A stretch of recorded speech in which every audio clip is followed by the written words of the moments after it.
What's up, everyone? I figured I would go ahead and go over the third answer in the book, Some Answered Questions.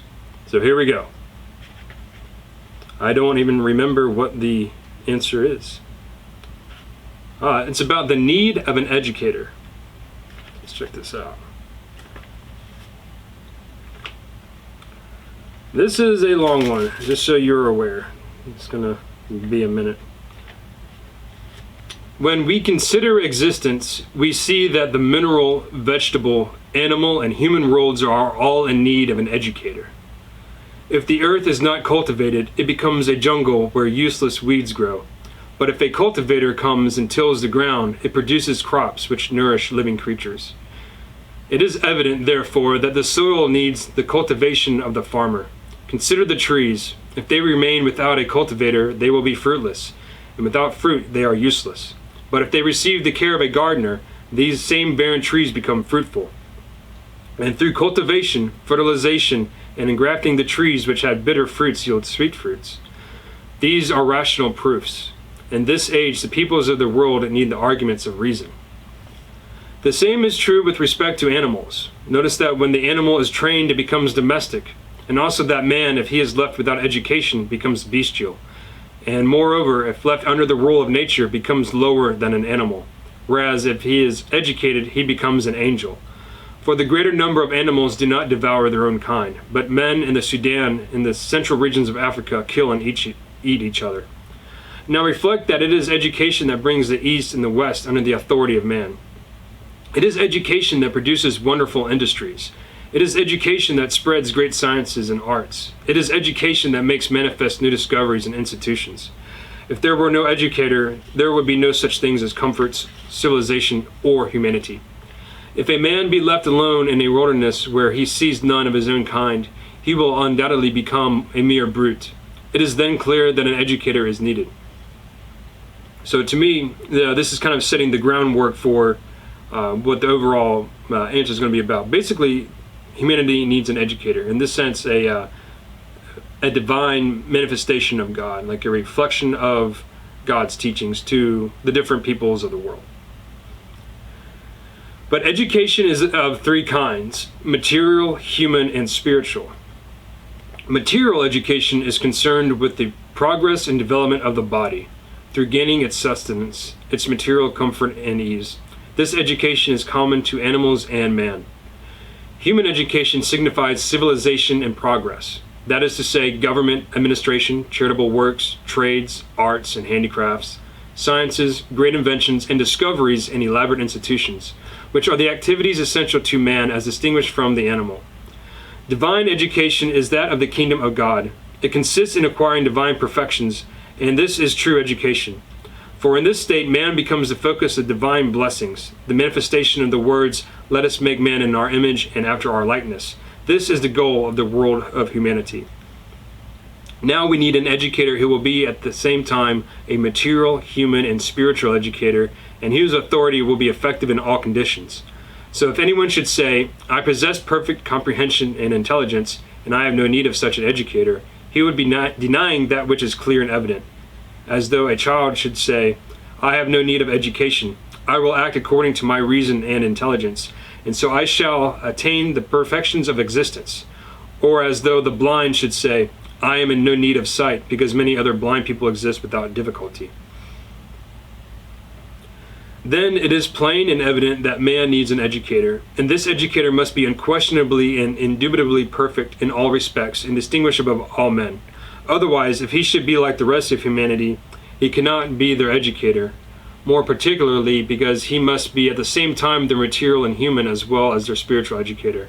That is to say, he must teach men to organize and carry out physical matters, and to form a social order in order to establish cooperation and mutual aid in living, so that material affairs may be organized and regulated for any circumstances that may occur. In the same way, he must establish human education. That is to say, he must educate intelligence and thought in such a way that they may attain complete development, so that knowledge and science may increase, and the reality of things, the mysteries of beings, and the properties of existence may be discovered, that day by day instructions, inventions, and institutions may be improved, and from things perceptible to the senses, conclusions as to intellectual things may be deduced.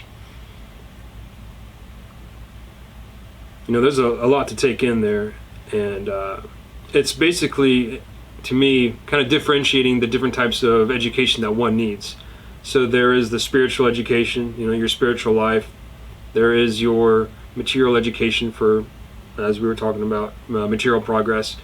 And then there's also your spiritual, material, and I just totally forgot the third one. Material, spiritual, and I think intellectual.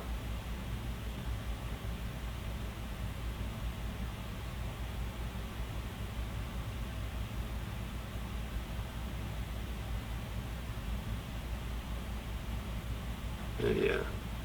So, education. But I'll just continue on reading through from this part. He must also impart spiritual education, so that intelligence and comprehension may penetrate the metaphysical world, and may receive benefit from the sanctifying breeze of the Holy Spirit, and may enter into relationship with the Supreme Concourse. He must so educate the human reality that it may become the center of the divine appearance, to such a degree that the attributes and the names of God shall be resplendent in the mirror of the reality of man, and the holy verse, "We will make man in our image and likeness," shall be realized. And that's kind of like, if you think of God as the sun, and a teacher as like a perfectly polished mirror, then the sun's rays would reflect off of that mirror and be visible in the material world. So that's kind of like a pretty decent analogy. It is clear that human power is not able to fill such a great office, and that reason alone cannot undertake the responsibility of so great a mission. How can one solitary person without help and without support lay the foundations of such a noble construction? He must depend on the help of the spiritual and divine power to be able to undertake this mission. One holy soul gives life to the world of humanity, changes the aspect of the terrestrial globe, causes intelligence to progress, vivifies souls, lays the basis of a new life, establishes new foundations, organizes the world, brings nations and religions under the shadow of one standard, delivers man from the world of imperfections and vices, and inspires him with the desire and need of natural and acquired perfections. Certainly nothing short of a divine power could accomplish so great a work. We ought to consider this with justice, for this is the office of justice.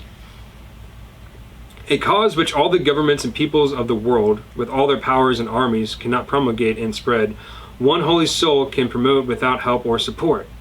Can this be done by human power? No, in the name of God. For example, Christ, alone and solitary, upraised the standard of peace and righteousness, a work which all the victorious governments with all their hosts are enabled to accomplish. Consider what was the fate of so many and diverse empires and peoples: the Roman Empire, France, Germany, Russia, England, etc. All were gathered together under the same tent. That is to say, the appearance of Christ brought about a union among these diverse nations, some of whom, under the influence of Christianity, became so united that they sacrificed their lives and property for one another. After the time of Constantine, who was the protagonist of Christianity, divisions broke out among them.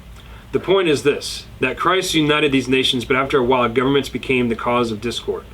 What I mean is that Christ sustained a cause that all the kings of the earth could not establish. He united the various religions and modified ancient customs. Consider what great differences existed between Romans, Greeks, Syrians, Egyptians, Phoenicians, Israelites, and other peoples of Europe. Christ removed these differences and became the cause of love between these communities. Although after some time governments destroyed this union, the work of Christ was accomplished. Therefore, the universal educator must be at the same time a physical, human, and spiritual educator, and he must possess a supernatural power, so that he may hold the position of a divine teacher. If he does not show forth such a holy power, he will not be able to educate. For if he be imperfect, how can he give a perfect education? If he be ignorant, how can he make others wise? If he be unjust, how can he make others just? If he be earthly, how can he make others heavenly? Now we must consider justly, did these divine manifestations who have appeared possess all these qualifications or not? If they had not these qualifications and these perfections, they were not real educators. Therefore, it must be our task to prove to the thoughtful by reasonable arguments the prophet of Moses and Christ and other divine manifestations. and proofs and evidences which we give are not based on traditional but on rational arguments. It has not been proved by rational arguments that the world of existence is in the utmost need of an educator, and that its education must be achieved by divine power. There is no doubt that this holy power is revelation, and that the world must be educated through this power which is above human power. And it has a footnote in here that says divine manifestations are the founders of religions. So I know those are a lot in here to take in, but if I was going to give a short, succinct answer for what it's about, it's basically that humanity is in need of a divine educator, a manifestation of God, if you will, that educates and guides humanity. And that's kind of like one of the beliefs in terms of the world's different religions. Pretty much started off pure in a sense, but over time man corrupted them.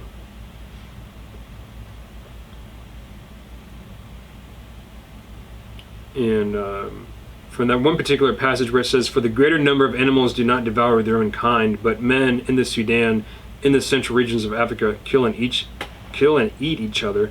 You know, that's a pretty jarring statement when you hear that. It's like, oh wow, you know, it's almost like comparing man to animals, but it's just there to show a juxtaposition between what happens if you have an individual in an enlightened state and another that's in that need of that teaching.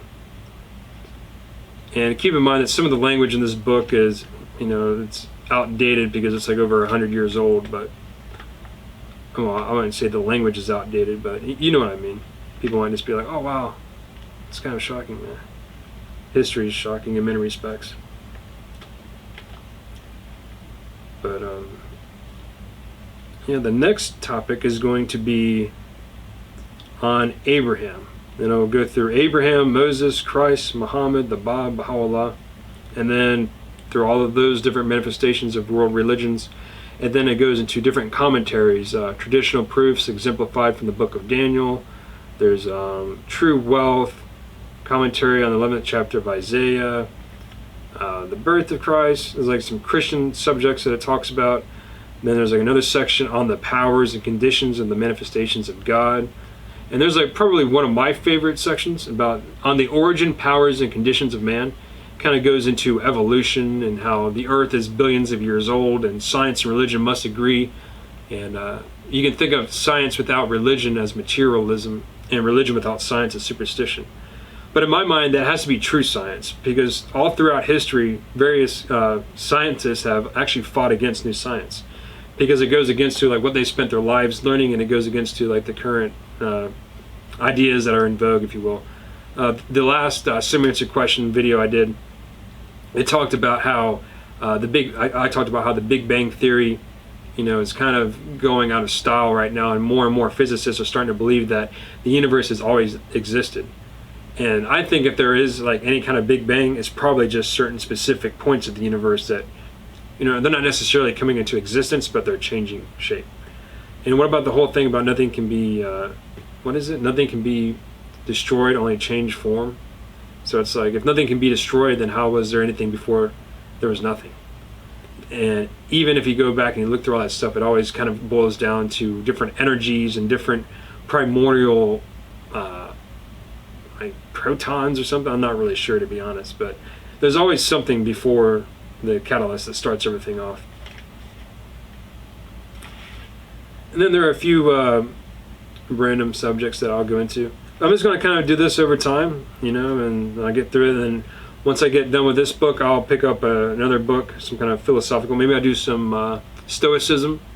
I'm a big fan of Marcus Aurelius. And I think in this modern age, I think if you read the Stoics and you follow their advice, I think it'll be very, very beneficial.